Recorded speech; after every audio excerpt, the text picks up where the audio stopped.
All right, what's going on, everybody? Rob Ferrari here, and I don't think you're going to believe this one. So behind me is a Ferrari Testarossa on a flatbed. That car was in here for service, and I didn't think anything of it. I just saw an engine out service on the Testarossa, which is pretty normal.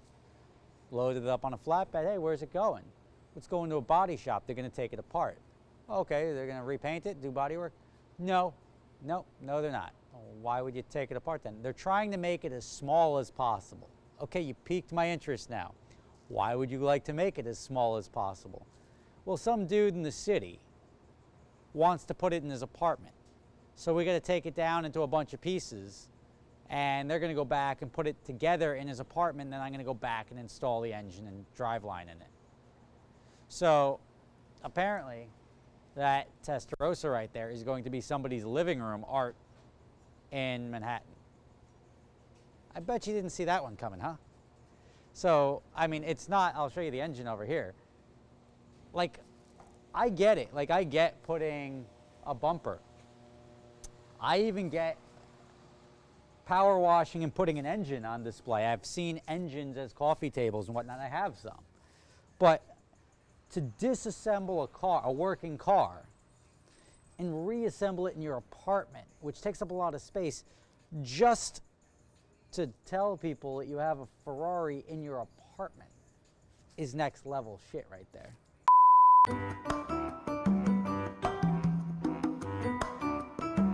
All right, so I had to do more research. I was having trouble wrapping my head around this, and I now have an answer, and I like answers.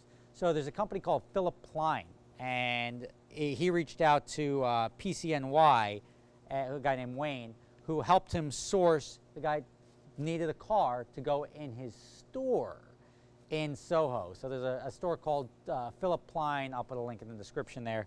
In Soho, reached out to PCNY, who said, I can help you get that. They located a white Testarossa, purchased it to take it apart, to then reassemble it in the store for a couple of months. And then they take it apart and take it back out of the store. This isn't the first time he's done this. Philip Plein has done this to a like $2.5 million Lamborghini Miura, where they had to, and when you move a car into a store, you can't do it during the day. There's people there, so you have to do it at night. So what you essentially have to do is take the car apart, put it into a rig that will fit through whatever opening you're going through. So usually the car has to be rotated like a rotisserie. And if it's up multiple levels and there's no elevator, you have to like remove the window and go in through the window. There's a lot of effort that goes into this, and people do this. But he did this to a Lamborghini Miura, and now they're doing it to this Testarossa. So absolutely unexpected. The process, I would let you venture a guess as to how much it costs to do something like this. But on the Testarossa, it probably comes close to the value of the car, just to take it apart, put it in somewhere for a couple of months, and take it apart and take it back out and reassemble it. So think about that. But it's really cool, and when you go into a store, you're like, that looks like a real car.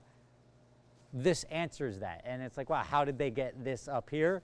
This is how it's done. And you wouldn't think that. You would think like, oh, there's probably a freight elevator somewhere. No, if it doesn't fit and somebody wants something there, this is the only way to really do it. So again, there's the story of the Testarossa that I wasn't expecting. The Lamborghini Miura support of that is even better.